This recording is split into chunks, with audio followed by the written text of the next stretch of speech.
Sir అట్లానే AI వల్ల ఇప్పుడు మనం చాలా ప్లస్లు చెప్పుకున్నాం, పాజిటివ్స్ అన్ని. సో ప్రతిదానికి కూడా ఒక ప్లస్ మైనస్లు ఉంటాయి. అదేవిధంగా ఏఐకి ఇటువంటి సవాళ్ళు ఉన్నాయి, మైనస్లు ఏ విధంగా ఉన్నాయి, వాటిని మనం ఏ విధంగా ఎదుర్కోవాలి? అవును మేడం, ఇది కూడా చాలా మందికి ఉంది మేడం. ఏఐ అనేది ఫస్ట్ మనకి ఉద్యోగాల మీద ఎఫెక్ట్ అయితే దాన్ని పడింది, అంటే ఎక్కువ పడలేదు కానీ డ్యామేజ్ అయితే అవుతుంది. ఆ డ్యామేజ్ కాకుండానే మనమంతా ఇప్పుడు మనం మాట్లాడుతున్నాం, మనం చేస్తున్నాం. చాలామంది ఎక్స్పర్ట్స్ కాలమిస్ట్, న్యూస్ పేపర్స్లో కాలమ్స్ రాస్తున్నారు, వాళ్ళంతా చెప్తున్నారు. సో మనకి ఉద్యోగ అభద్రత అయితే ఏర్పడింది. సో దీనికి ఎఫెక్ట్ ఫస్ట్ పడేది పాపం వచ్చేసి వీళ్ళు operators, telecallers, administrative officers, banking management, ఆ సిస్టమ్ మీద ఎక్కువగా పడుతుంది. ఓకే, అలాగే మ్యానుఫ్యాక్చరింగ్, అలా ఇంతకుముందు చెప్పాను నేను, మ్యానుఫ్యాక్చరింగ్లో పడుతుంది. ఈవెన్ మీకు ఏదంటే మెడిసిన్లో కూడా కొద్దిగా ఇబ్బంది పడుతుంది. ఎందుకంటే 10 మంది చేసే డాక్టర్స్, అది ఇద్దరు డాక్టర్స్ 4 మిషన్స్ మనము ఒక కంప్లీట్గా ఆపరేషన్ కానీ ఏదైనా సక్సెస్ చేయొచ్చు అక్కడ. సో దీనివల్ల ఏమవుతుందంటే ఇంకా మనకి సెక్యూరిటీ రిస్క్స్ ఉంటాయి మేడం. అవునా, భద్రతా వైఫల్యాలు కూడా దీనివల్ల ఎక్కువ ఉంటుంది. సో దీనివల్ల ఏమవుతుందంటే ఒక కాల్ తీసుకున్నాం సార్. హలో హలో హలో, నమస్తే అండి, మీ పేరు ఎక్కడి నుంచి మాట్లాడుతున్నారు? నా పేరు త్రినాథరావు అండి, శ్రీకాకుళం. సార్ వింటున్నారు, మాట్లాడండి. Sir good evening sir. నమస్తే సార్, గుడ్ ఈవినింగ్ సార్. అదే ఇప్పుడు అంటే మీరు చెప్తున్నారు కదా, ఏ వల్ల ఉపయోగాలు ఎక్కువ ఉంటాయి, ఉద్యోగాలు పోవు అని చెప్తున్నారు. అవును సార్. అప్డేట్ అయినట్టయితే ఇంకా జాబ్స్ క్రియేట్ అవుతున్నాయి అంటున్నారు కదా. అవును సార్. అంటే నా డౌట్ అవుతుంది సార్, ఆల్రెడీ ఏ ఆర్టిఫిషియల్ ఇంటెలిజెన్స్ ద్వారా మనం 10 మంది చేసే పనిని ఒకరు మేనేజ్ చేయొచ్చు, అంతే కదా సార్? అవును సార్. అంటే ఇప్పుడు 10 మంది చేసే పనిని ఏఐతో మనము రెడ్యూస్ చేసి చేయొచ్చు.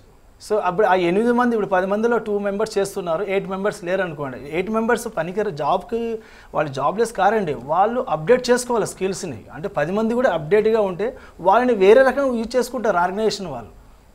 సంస్థ తొందరగా వెళ్ళిపోమని చెప్పదు. ఓకే, ఈవెన్ మైక్రోసాఫ్ట్ కూడా మొన్న 9,000 జాబ్స్ని లే ఆఫ్ చేసింది. అలాగని వాళ్ళు వెళ్ళిపోమని చెప్పలేదు, వాళ్ళకి టైం కూడా ఇచ్చింది. మీరు నేర్చుకోండి, అప్డేట్ చేసుకోండి, స్కిల్స్ నేర్చుకోండి.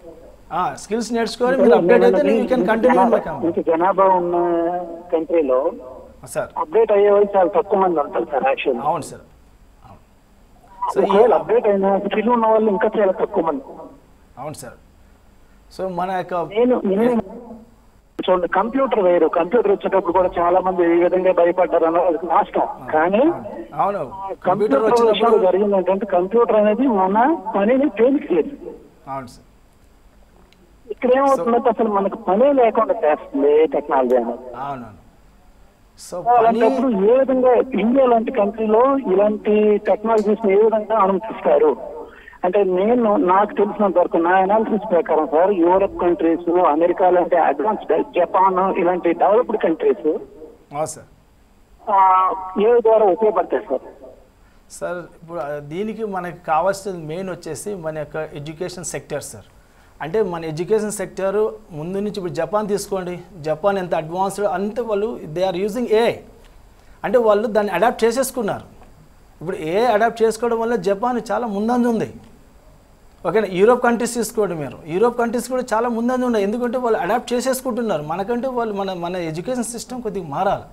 అంటే నేను ఎందుకో చెప్పాను స్టార్టింగ్లో, మనం ఫస్ట్ నుంచి పిల్లవానికి ఏఐ టూల్స్ ఇవి ఉంటాయి నేర్పించుకుంటూ వస్తే, ఆ పిల్లోడు బీటెక్ లేకపోతే ఎంబీఏ ఒక హయ్యర్ ఎడ్యుకేషన్కి వచ్చేళ్ళకే ఆ పిల్లోడు కూడా ఏఐతో పాటు మంచి సొఫిస్టికేటెడ్గా ఆలోచించడం నేర్చుకుంటాడు. సో దానివల్ల ఏమంటే మన యొక్క ప్రామాణికం లైఫ్ బాగుంటుంది. ఓకేనా, సొసైటీ కూడా చాలా మంచిగా ఉంటుంది అనేది నా ఉద్దేశం. ఓకే సార్, అట్లానే ఏఐ స్పెసిఫిక్ జాబ్స్ అని అంటారు కదా, అంటే ఏంటి? And by 2027 2.3 million jobs create అవుతున్నాయి అని ఒక సర్వే చెప్తుంది. సో అంటే ఏంటి సార్, ఎలా జాయిన్ అవ్వాలి? మేడం, ఇప్పుడు కొత్త జాబ్స్ నేను ఆల్రెడీ ఇంతకుముందు చెప్పాను. ఓకేనా, ఏఐ చాలా జాబ్స్ క్రియేట్ చేస్తుంది 100%. అంటే నాకు తెలిసినంతవరకు నేను చదివిన సర్వే ప్రకారంగా. సో ఈవెన్ టాప్ అఫీషియల్స్ కూడా అనౌన్స్ చేశారు, అప్పుడు వాళ్ళు చెప్పారు, వాళ్ళ యొక్క ఒపీనియన్స్ కూడా చెప్పారు.